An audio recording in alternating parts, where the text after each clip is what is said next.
Celtics, Finalize signing, surprise name leaks right now. If you're tired of opening YouTube and seeing Celtics bombshell every day, but in the end, not understanding what's true and what's smoke, I understand you. We only want one thing: quick and reliable information, without fuss, because every rumor affects our expectations and the future of the team. And today there's reason to stay tuned. A surprise name has started to circulate heavily and could indicate a signing much closer than it seems. So stay with me for 1 minute. I'm going to show you what was leaked, where it came from, and most importantly, what this really changes for the cast, so you can leave here knowing exactly what to believe. Before moving on, quickly, if you like Celtics and want news without the hassle, here's what you need to do. Sign up now. We're in a race to reach the goal of 1,000 subscribers, and really, this changes everything for us. When the channel reaches 1,000, YouTube starts to recommend more. We are able to bring more content, cover more things in real time, and improve the quality of the videos. So, if this channel helps you even a little, give me this strength. Subscribe, leave a like, it takes 1 second and makes a huge difference. And activate the bell so you don't miss any updates, because when the news breaks, you'll be one of the first to know. Closed? So stay with me until the end, because in a little while, I'll show you the detail that almost no one noticed in this leak, and it could be the key point of this hiring. Let's do it. Let me open today's Celtics Talk Show with a very direct question, one of those that we avoid asking because we know that when we do, we need to face the answer. What separates a champion team from a team that almost repeats the title? It's not always talent. It's often detail. And in the NBA, details usually include a name, surname, and a few extra centimeters. If you follow Boston closely, you know what I'm talking about. We look at this squad and see a team that, on most nights, seems to be in control of the game. A team that dictates pace, that punishes on the perimeter, that defends by exchanging markings naturally, and that, when it gets going, gives the feeling that there is no response on the other side. But, at the same time, there is a nuisance that appears at specific moments, and the most dangerous thing is precisely that. It doesn't appear all the time. He shows up when it matters. It appears when the game gets physical, when the referee allows more contact, when possession is worth its weight in gold, and when the opponent starts looking for a weakness, like someone looking for a crack in a solid wall. The Celtics are solid, but they are not immune. No champion is. Every champion has a point that their rival tries to attack. The difference is that some champions manage to fix this in time, and others discover too late that the problem was bigger than it seemed. And the moment when the season enters this zone, when every adjustment needs to be thought through carefully, has a mark: the trade deadline. It's not just a date on the calendar. It is a limit that changes the behavior of franchises and mainly changes the price of opportunities. As the deadline approaches, the conversations change, values rise, teams begin to protect interests. Suddenly, that negotiation that seemed possible becomes complicated, unlikely, or doesn't make sense for the other side. So, when we talk about movement now, it's not anxiety. It's scenario reading. It's understanding that time shortens options, and that for a team defending the title, waiting too long can be costly. And that's exactly why I want to talk to you today about a possibility that's been circulating heavily. Boston looking for a pivot who can really solve what bothers him in the paint. Not a name to decorate, not a signing to make headlines for 2 days, but a player who comes in and does the job that decides a playoff series. Rebound, protect the rim, impose a physical presence, and give the team a more stable base when the game gets tough. I know at this point someone might say, but the Celtics already have the pieces for that. Yes, there is, and that's when the conversation gets more serious. Having parts does not mean having the complete solution. Neemias Queta, for example, has been a positive story, and I like to recognize this because often we only notice a player when he makes a mistake.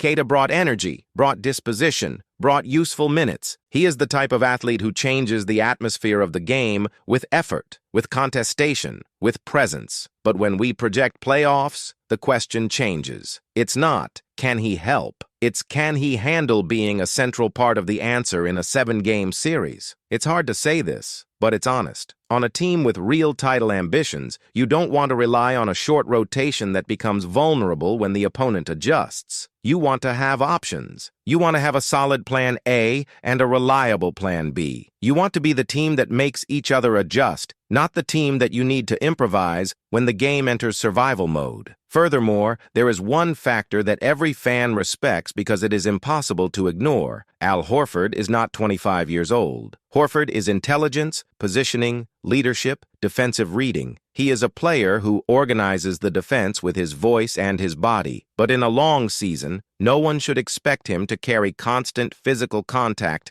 night after night and then still arrive in one piece in April and May. This is not criticism. Be careful with reality. And Porzingis, as important as he is, delivers value in another way. He gives space. He gives blocks. He gives a different layer to the attack. But he's not that classic pivot who lives by fighting for position, pushing and being pushed, transforming the bottle into forbidden territory due to strength and mass. His value is different, and Boston knows how to use it very well. The problem is that in some matchups, you need someone who doesn't just play in the bottle. You need someone who makes the bottle yours. This is where the name that is being discussed by big people in the scene comes in, Ivica Zubac. And I want you to understand why this name attracts attention. It's not because he's a star in the traditional sense, and that is precisely the advantage. He wouldn't arrive asking for protagonism. He would arrive asking for a role. He is that type of player who, on a champion team, becomes a perfect fit because he accepts being a part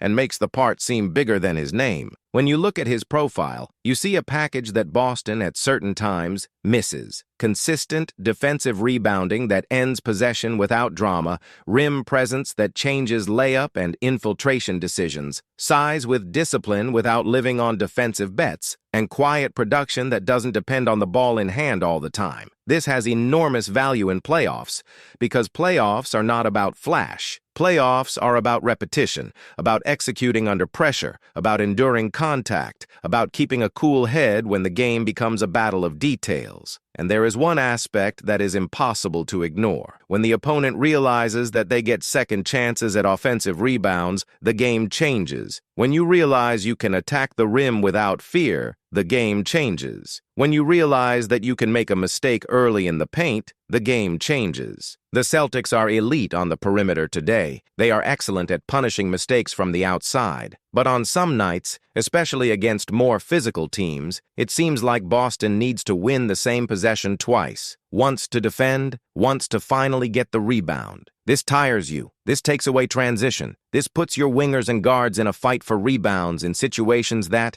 ideally, should be resolved by whoever is closest to the rim. And it's not just rebounds. It's a feeling of security. When you have a pivot who holds the ball, the rest of the team plays with more freedom. Perimeter defenders press more. Folds appear more confidently. The team risks an extra rotation because it knows it has a strong last line. The game becomes more comfortable, not because it is easy, but because you trust that there is support. Now, the conversation becomes even more interesting when we get into the practical part, because this type of player does not appear for free on the market. There is talk of more complex structures, with more than one team involved, precisely because each franchise has different needs. There are scenarios in which one team wants a center, another wants perimeter scoring, another wants choices or financial flexibility. And when a name like Anfernee Simons comes up in discussions like this, it's no coincidence. It's because he could be the piece that makes the puzzle viable for those on the other side. I like to look at it without romanticizing it. It's not a simple exchange, and nor should it be. A boost that solves a champion problem costs. The real question is, how much are you willing to pay to secure a window that is open now? Because the title window doesn't warn you when it's going to close. She doesn't send a message. 1 year, you are healthy, fit, and confident. In the other, an injury, a drop in performance, a fit that changes, and what was right becomes difficult. Boston has 2 stars at their peak. It has a structure that works. It has an established culture. This is rare. And that's why the debate is not, is it worth trying to improve? The debate is, Which improvement is the smartest and most aligned with what this team needs? If you ask me what a center like Zubac changes in the game, I answer with scenes, because that's how playoffs are decided. I think about the end of the quarter, those moments when the lead is short and possession is worth its weight in gold. The opponent tries to infiltrate, finds the body, retreats, takes a contested shot. The ball hits the hoop.